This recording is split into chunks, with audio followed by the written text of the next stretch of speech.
बिस्मिल्लाहिर्रहमानिर्रहीम, अस्सलाम वालेकुम। आप देख रहे हैं GNN। मैं हूं हमजा शफीक। मैं हूं अंजला इरफान और इस बुलेटिन में हमारे साथ होंगी सिद्रा बिलाल भी। बुलेटिन के आगाज में आपको बताएं कि सट्टेबाजों के खिलाफ क्रैकडाउन तेज हो गया है। डॉलर की वापसी का सफर शुरू हो गया है। एक्सचेंज कंपनीज ने डॉलर सस्ता होने के डर से स्टेट बैंक में जमा करवाना शुरू कर दिया। ओपन मार्केट में डॉलर 3 दिन में 21 रुपए सस्ता हुआ है। एक अमरीकी डॉलर 308 रुपए में ट्रेड होने लगा। इंटरबैंक में डॉलर 2 रुपए 48 पैसे सस्ता हो गया। डॉलर की सट्टेबाजी के खिलाफ हुकूमत ने डंडा उठा लिया। क्रैकडाउन में तेजी के बायस एक्सचेंज कंपनियों ने डॉलर जमा कराना शुरू कर दिए। ओपन मार्केट में डॉलर बेचने वालों का रश बढ़ गया। डॉलर मजीद गिरने के डर से एक्सचेंज कंपनियां डॉलर के जखायर कम करने लगी हैं। इससे कबल अमरीकी करेंसी की कदर बढ़ने के सबब कंपनियां डॉलर होल्ड कर रही थी। दूसरी जानिब जराये के मुताबिक ब्लैक मार्केट के खिलाफ कार्रवाई मजीद तेज करने से डॉलर की कदर में मजीद कमी आएगी। मार्केट जराये के मुताबिक एक्सचेंज कंपनियां ओपन मार्केट में डॉलर 305 रुपए के हिसाब से खरीद रही हैं। इसके अलावा उन एक्सपोर्टर्स को भी दचका लगा है जो डॉलर मजीद महंगा होने के मुंतजिर थे। एक्सपोर्टर्स का अपना माल बैरून मुल्क फरोख्त करके डॉलर्स पाकिस्तान नहीं ला रहे थे। डॉलर जमा कराने के बाद स्टेट बैंक के जखायर में भी इजाफा हो रहा है और जखायर बेहतर होते ही डॉलर की कदर 300 रुपए से नीचे आने के इम्कान है। आज कारोबार के दौरान इंटर बैंक में डॉलर 2 रुपए 48 पैसे सस्ता होकर 304 रुपए 50 पैसे का हो गया, जबकि ओपन मार्केट में डॉलर 4 रुपए सस्ता होकर 308 रुपए पर आ गया है। उधर दीगर करेंसियों में भी वाज़ेह कमी देखी जा रही है। यूरो 3 रुपए कमी से 332 रुपए, बरतानवी पाउंड 9 रुपए कमी से 388 रुपए, सऊदी रियाल 1.5 रुपए कमी से 81 रुपए 80 पैसे पर आ चुका है, जबकि अमाराती दरहम 86 रुपए पर मुस्तहकम है। उधर IMF ने 200 यूनिट इस्तेमाल करने वाले बिजली सार्फिन के लिए रिलीफ की मंजूरी दे दी। 400 यूनिट तक बिजली इस्तेमाल करने वालों को रिलीफ देने की हुकूमत पाकिस्तान की तजवीज़ मुस्तरद कर दी। 200 यूनिट इस्तेमाल करने वालों को 3 से 4 रुपए का रिलीफ मिलेगा। तारीख गुजरने के बाद अदायगी पर जुर्माना नहीं होगा। बिल एक साथ में वसूल करने पर इत्तफाक। रिलीफ अगस्त के लिए दिया गया है। IMF का बिजली पर रिलीफ देने से इनकार। 200 यूनिट के बिल्स की अक़सात काबीना मंजूरी से मशरूत। हुकूमत महंगी बिजली के सताए अवाम को रियायत देने के लिए कोशा है, मगर इंटरनेशनल मॉनिटरिंग फंड राह में रुकावट बन गया। बिजली बिलों पर सार्फिन को रिलीफ देने से मुतल्लिक IMF और पाकिस्तानी हुक्काम में राबता हुआ। इस्लामाबाद ने 400 यूनिट तक बिजली इस्तेमाल करने वालों को रिलीफ देने की तजवीज़ दी, जिसको आलमी मालियाती इदारे ने रद्द कर दिया। शायद बिलों से परेशान शहरी कहते हैं मुल्क को IMF के पास गिरवी रख दिया गया है। गवर्नमेंट मुकम्मल झूठ बोल रही है। जो IMF कह रहा है इन्होंने वही करना है, किसी को कोई रिलीफ नहीं देना। ये कौम के इस मुल्क के दुश्मन है। हुकूमत छोटे सार्फिन के लिए रिलीफ लेने में कामयाब जरूर हो गई है। IMF ने 200 यूनिट तक बिजली इस्तेमाल करने वालों के बिल्स किस्तों में लेने से इत्तफाक कर लिया। अवाम ने किस्तों की शक्ल में मिलने वाली रायत को मुस्तरद कर दिया। लॉलीपॉप दिया जा रहा है, ठीक है। 200 यूनिट तो ये तो एक सिर्फ ना बहाना है आल मटोल करने का, कोई रिलीव नहीं है। 200 यूनिट तक इस्तेमाल करने वाले को 15 से 100 से 2000 रुपये फिक्स होने चाहिए कि वो आदमी इतना बिल दे। चूँकि जो 200 यूनिट इस्तेमाल कर रहा है उसकी आमदनी मैक्सिमम 50,000 45,000 के लगभग है। तो 200 यूनिट का अगर 10-12 हज़ार का आप उससे बिल चार्ज करेंगे तो वो कहाँ से देगा। जरा के मुताबिक तारीख गुजरने के बाद 200 यूनिट तक के बिल की अदायगी पर जुर्माना नहीं होगा। ये रियायत सिर्फ अगस्त के बिलों पर ही हासिल होगी। और बिजली चोरों के खिलाफ मुल्क गिर क्रैकडाउन शुरू कर दिया गया है। हुकाम का ये कहना है कि किसी बिजली चोर से कोई रियायत नहीं बरती जाएगी। पावर डिवीजन ने वजारत कानून से मिलकर ऑर्डिनेंस की तैयारी भी शुरू कर दी है। बिजली चोरों को 6 माह से 3 साल तक सजा और 5 लाख तक जुर्माने की तजावीज़ ज़ेर गौर है।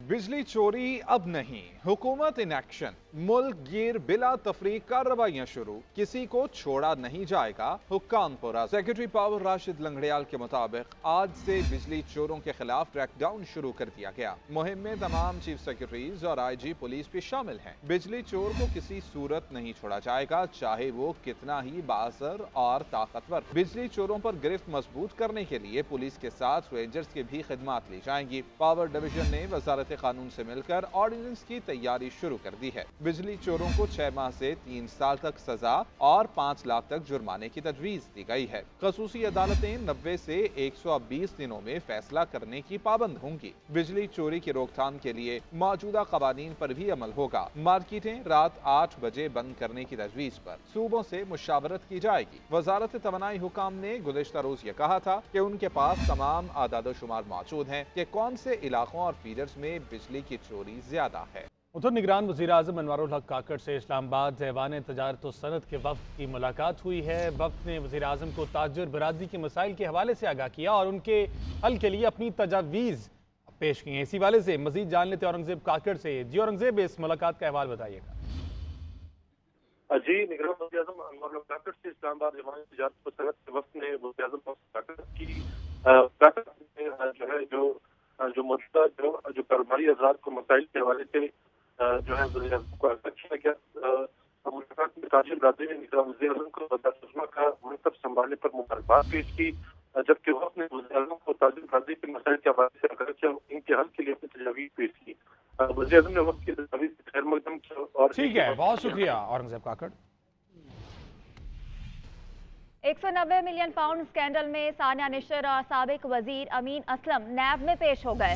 नैब की जानिब से रकम मुंतकिली के हवाले से सवालात किए गए। सानिया निश्चर ने 2 साबिक वज़रा के नाम भी मुश्तरका तहकीकाती टीम को बताए। अमीन असलम से भी 3 घंटे सवाल और जवाब।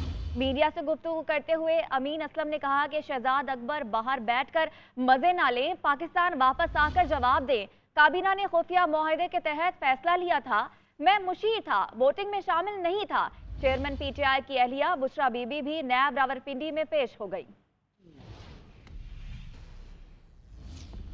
इस्लामाबाद की डीसी इरफान नवाज मेमन और एसएसपी जमील जफर समेत 4 अफसरान पर तौहीन अदालत की फर्द जुर्म आयद कर दी गई है। इस्लामाबाद हाईकोर्ट ने पीटीआई रहनुमाओं शहरियार आफरीदी और शानदाना गुलजार की तवील हिरासत में केस से मुताल्लिक अहकामात जारी कर दिए। इस्लामाबाद हाई कोर्ट में तौहीन अदालत केस की समाअत डिप्टी कमिश्नर इस्लामाबाद और एसएसपी ऑपरेशन समेत दीगर अफसरान पर फर्द जुर्म आयद। मुकदमे की समाअत करने वाले जस्टिस बाबर सत्तार ने डीसी से कहा, अगर आपको सजा होती है तो ज्यादा से ज्यादा 6 माह जेल होगी। आप जरा जेल में रहकर देख लें जिन्हें आप जेल भेजते हैं वो कैसे गुजारते हैं। डीसी ने अदालत से गैर मशरूत मुआफी मांगते हुए कहा, इस ऑर्डर का मकसद अदालती हुक्म की तौहीन करना बिल्कुल नहीं था। अदालत ने डीसी की मुआफी मुस्तरद करते हुए फर्द जुर्म पढ़कर सुनाना शुरू कर दी। एडवोकेट जनरल ने दलाइल देते हुए कहा कि अफसरान ने गैर मशरूत मुआफी मांगी है, फर्द जुर्म आयद न की जाए। जस्टिस बाबर सत्तार ने कहा कि कैसे फर्द जुर्म आयद न करें, तो इन अदालत का मामला यहाँ चल रहा था, फिर भी एमपी ऑर्डर जारी हुए। इस्लामाबाद हाई कोर्ट ने एडवोकेट जनरल की इस्तदा मुस्तरद करते हुए केस के तमाम नामजद अफसरान पर फर्द जुर्म आयद कर दी। अदालत ने SSP operation Jameel Zafar, SP Farooq Buttar और एसएचओ नासिर मंजूर पर भी फर्द जुर्म आयद कर दी। अफसरान पर पीटीआई रहनुमाओं शहरियार अफरीदी, शानदाना गुलजार की एमपी ऑर्डर के तहत हिरासत से मुतल्लिक तौहीन अदालत पर फर्द जुर्म आयद की गई। वादी कैलाश में दहशतगर्दी से लड़ते हुए शहीद होने वालों को कौम का सलाम। निगरान वज़ीर आज़म अनवारुल हक काकड़ कहते हैं कि फोर्सेस अलर्ट होने की वजह से चित्राल में फौजी चौकियों पर हमले को पसपा कर दिया गया। हमारे 4 बहादुर सिपाहियों ने जामे शहादत नोश किया। दहशतगर्दी के खात्मे के लिए अज़्म गैर मुतज़लज़ल है। दहशतगर्दी के खात्मे के लिए तमाम शहरी हमारे साथ खड़े हैं। सीनियर कानूनदान बाबर अवानगी कहती हैं कि परवेज इलाही अगर आज परवेज खटक बन जाएं तो सारे केसेस खत्म हो जाएंगे। मजीद कहा कि मुल्क बेयकीनी की सूरत हाल से गुजर रहा है। मुल्क की मसाइल का वाहिद हल आइन पर अमल करने में है। 90 दिनों के अंदर इंतखाबात करवाए जाएं। वो वकला के कन्वेंशन से खिताब कर रहे थे। सुप्रीम कोर्ट नोटिस लीजिए, आपकी बेटियां 5 महीने से जमानत के इंतजार में बैठी हुई हैं और आप किस इंतजार में बैठे हुए हैं? लॉ में लिखा हुआ है जो फरंगी ने बनाया कि खातून अगर गिरफ्तार हो जाएगी, जिस मर्जी जुर्म में गिरफ्तार हो, तो उसको प्रायोरिटी के ऊपर बेल दी जाएगी। दस्तूर हो तो बच्चियों को बार बार एक केस से निकल के दूसरे केस में गिरफ्तार नहीं किया जा सकता। और मसलूमियत, इसके दरमियान बैलेंस लाने वाला सिर्फ और सिर्फ एक मुआहिदा है, उसको कहते हैं दस्तूर पाकिस्तान। रहनुमा मुस्लिम लीग नून जावेद लतीफ कहते हैं कि पाकिस्तान के इदारों पर हमले करके आलमी अदालतों में जाने के मंसूबे बनाए जा रहे हैं। इमरानी प्रोजेक्ट आलमी एस्टेब्लिशमेंट ने लॉन्च किया था। पाकिस्तान पर गुज़श्ता 75 साल से तजर्बे ही किए जा रहे हैं। पाकिस्तान इस नहज पर कैसे पहुंचा, कौम को बताया जाए। महंगाई और कर्जों का अंबार लेने पर मुंसिफों ने नोटिस क्यों न लिया? एक दफा सजा जजा का अमल करके देख लें। एस्टेब्लिशमेंट थी, उस वक्त के जो ताकतवर अदारे थे, उन्होंने ये इमरानी प्रोजेक्ट जो है वो लॉन्च किया था। तो मैं आज ये कह रहा हूं, ये बात गलत है। और ख़ास तौर पर 75 सालों में जो कुछ पाकिस्तान के अंदर तजर्बे किए गए, जब तक कौम को हकायक नहीं बतलाए जाएंगे कि मुल्क इन हालात को कैसे पहुंचा, उस वक्त तक पाकिस्तानी कौम की मायूसी दूर नहीं हो सकती। उस वक्त तक पाकिस्तान दोबारा से मुत्तहिद कौम नहीं बन सकेगा। क्या मुनसिफों ने एक भी नोटिस लिया? महंगाई पे, मुआशी सूरत हाल बिगाड़ने पे, कर्जों का अंबार लेने पे किसी ने नोटिस लिया? Welcome back. एमक्यूएम ने एक बार फिर पहले हल्का बंदियों और फिर इलेक्शन का मुतालबा दोहरा दिया है। मुस्तफा कमाल कहते हैं कि हल्का बंदियों का अमल तेज होना चाहिए और आम इंतखाबात 1 घंटे भी ताखीर का शिकार नहीं होने चाहिए। सूबाई हुकूमत ताखीरी हरबे इस्तेमाल करना चाहती है। 15 साल तक सिंध हुकूमत ने अपने लोगों को भर्ती कराया मगर गटर पर ढक्कन न लगा सके। कानूनी और आईनी बात की जाए तो भाई क्या कहना चाह रहे हैं कि भाई आपने सेंसस करवा लिया, उसके बाद जो है वो सेंसस के बाद आपने उस सेंसस पे साइन कर दिया, उस साइन करने का जो मुश्तरका मफादात की कमेटी उसमें साइन होने का मतलब ये कि भाई डिलिमिटेशन होंगी। तो आप क्या कहना चाह रहे हैं कि भाई इस सेंसस को हुए सेंसस को रद्दी की टोकरी में डाल दो, डिलिमिटेशन नहीं कराओ, बस किसी भी तरह से वापस दोबारा हमें जो है वो इख्तियार हमें दोबारा सौंप दो। तो फिर इलेक्शन की क्या जरूरत है? इलेक्शन कमीशन से आप अपनी अनाउंसमेंट करवा लीजिए कि भाई जो जहां था वहां पर वैसे ही जो है वो दोबारा बना दिया गया है, वहां पर वजीर आला और वजीर और MP और MNA। गजब खुदा का, इसको जमहूरियत कहते हैं? शर्म आनी चाहिए उन लोगों को कि जो इस बात की वकालत कर रहे हैं कि अमीर जमात इस्लामी सिराजुल हक ने कहा है कि इस वक्त मुल्क में मईशत की तबाही बर्बादी है और अमन का मसला है। इससे निकलने के लिए वाहिद हल बरवक्त और शफाफ इंतखाबात हैं। बिजली, चीनी, पेट्रोल की कीमतों में इजाफा तशवीशनाक है। हुकूमत फौरी तौर पर बिजली के बिलों में इजाफा वापस ले। महंगाई के खिलाफ हमारा एहतजाज जारी रहेगा। निगरान हुकूमत की सबसे अहम जिम्मेदारी वो यही है कि आईन के मुताबिक इलेक्शन का इनेकाद कर ले। 20 रुपया फी लीटर पेट्रोल की कीमत में इजाफा हुआ और फिर मुसलसल होता जा रहा है और बेशती मजमुई 81% बिजली की कीमतों में इजाफा हुआ। हैरान कुन हद तक है। तो अब पहले मुल्क में गरीब रोते थे, अब अमीर भी रोने लगा है। चीनी की कीमत में इतना इजाफा हुआ कि आप कराची में हैं, हम इस वक्त लाहौर में हैं, लेकिन हमारे दूर दराज इलाके हैं, क्वेटा, पेशावर और फिर चतराल, दीरो और स्वात, इन्हें 215 तक फी किलो चीनी पहुंच गया है। हम आम आदमी हमसे यही पूछता है कि चले ये पेट्रोल तो बाहर से दरामद होता है, तो चीनी तो यहाँ पाकिस्तान गना पैदा करने में 8वां बड़ा मुल्क है, सबसे बड़ा मुल्क है। नाज़रीन, लाहौर हाईकोर्ट का जिनसी ज़्यादती की तफ्तीश के लिए स्पेशल यूनिट्स बनाने का हुक्म। पंजाब हुकूमत तमाम अजला में यूनिट्स तश्कील दे। कई मुकदमात नाक़िस तफ्तीश की वजह से अदालतों में फेल हो जाते हैं। पुलिस अफसरों की तरबियत की जाए। जस्टिस तारक सलीम ने रिमार्क्स दिए कि स्पेशल यूनिट में खातून पुलिस अफसर होना बहुत ज़रूरी है। केस कमज़ोर होने का फ़ायदा मुलजिम को हो जाता है। अदालत ने DPO सियालकोट की रिपोर्ट की रोशनी में खातून की दरख्वास्त निपटा दी है।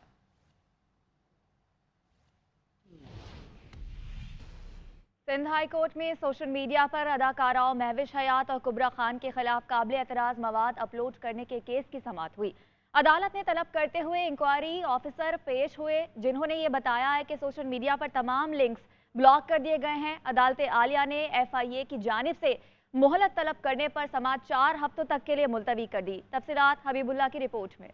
सोशल मीडिया पर अदाकाराओं के खिलाफ काबिल एतराज मवाद अपलोड करने के खिलाफ मारूफ अदाकारा महविश हयात और कुबरा खान की दरख्वास्तों पर समाअत हुई। सिंध हाई कोर्ट के जस्टिस ने तफ्तीशी अफसर से सवाल किया कि अदाकारा महविश हयात ने चेहरे की शनाख्त के लिए दरख्वास्त दी थी, उसका क्या हुआ। इंक्वायरी अफसर ने कहा कि महविश हयात की दरख्वास्त पर वीडियो इस्लामाबाद लेबार्ट्री भेजी है। कराची में फॉरेंसिक टेस्ट की सहूलत मौजूद नहीं है। अदालत ने FIA हुकाम से इस्तफसार किया, इस्लामाबाद से रिपोर्ट कब तक आ जाएगी। तफ्तीशी अफसर FIA साइबर क्राइम ने कहा कि सोशल मीडिया पर महविश हयात और कुबरा खान के खिलाफ तमाम लिंक्स ब्लॉक कर दिए गए हैं। ट्विटर इंतजामिया का ताहाल जवाब मौसूल नहीं हुआ। FIA हुकाम ने अदालत से 4 हफ्तों की मोहलत मांग ली। सिंध हाई कोर्ट ने तफ्तीश का दायरे कार बढ़ाने का कहा और केस की मजीद समाअत 4 हफ्ते के लिए मुलतवी कर दी। वाज़े रहे कि महविश हयात और कुबरा खान ने आदिल लाजा के बयान के खिलाफ अदालत से रुजू किया था। अदाकाराओं ने दरख्वास्त में मौक़िफ़ अपनाया था कि मनगढ़ंत और बेहुदा इल्जामात से साख को नुकसान पहुंचा है। आगे बढ़े और अब बात करें जखीरा अंदोजी और स्मगलिंग के खिलाफ क्रैकडाउन से। चीनी की कीमत 20 रुपए किलो तक कम हो गई है। लाहौर, मुल्तान और कराची में भाव 180 रुपए तक गिर गया। कमी के बावजूद कोयटा में चीनी सबसे ज्यादा महंगी 205 रुपए किलो फरोख्त हो रही है। पेशावर और फैसलाबाद में चीनी सस्ती हो गई। शहरियों ने रेट्स में कमी को ऊंट के मुंह में जीरे के बराबर करार दिया है। चीनी माफिया के गिर्द घेरा तंग, जखीरा अंदोजों और स्मगलर्स की पकड़ धकड़। चीनी की कीमतों में कमी आने लगी। चीनी के स्मगलर्स और जखीरा अंदोजों के खिलाफ हुकूमती कार्रवाइयों का फायदा आवाम तक पहुंचने लगा है। चीनी की कीमतों को रिवर्स गेयर लग गया। मुल्तान में 1 किलो चीनी का भाव 20 रुपए कम हो गया। कोयटा में फी किलो कीमत 15 से 20 रुपए गिर गई। मुल्तान में 180 और बलूचिस्तान के दारुल हुकूमत में 205 रुपए तक किलो फरोख्त होने लगी है। शहरियों ने कीमतों में कमी को नाकाफी करार दे दिया है। अल्लाह का शुक्र है, अब कुछ फर्क पड़ रहा है। हम भी बहुत खुश हैं, आवाम भी बहुत खुश है। आगे भी ये सिलसिला चलता रहेगा ना तो इंशाल्लाह हमें भी बड़ी खुशी होगी। कितना इजाफा कर दिया गया है। 4 रुपए ऊँट के मुंह में जीरा, इसके बराबर है ये। 4 रुपए कमी कुछ भी नहीं है। 150 से 195 45 रुपए यानी कि बढ़ गए और उन्होंने कम किया कि 10 रुपए। हुकूमती एक्शन के असरात लाहौर और पेशावर के मार्केट में भी देखे जा रहे हैं। लाहौर में चीनी 180 पर आ गई। पेशावर में 10 रुपए सस्ती होकर चीनी 190 रुपए किलो हो गई है। कराची की रिटेल मार्केट में चीनी का भाव कम होकर 180 रुपए किलो हो गया। Chairman Karachi retailer and grocer group Farid Qureshi ने कहा कि मार्केट में चीनी का कोई बहरान नहीं। फैसलाबाद में भी चीनी 190 रुपए फी किलो में फरोख्त हो रही है।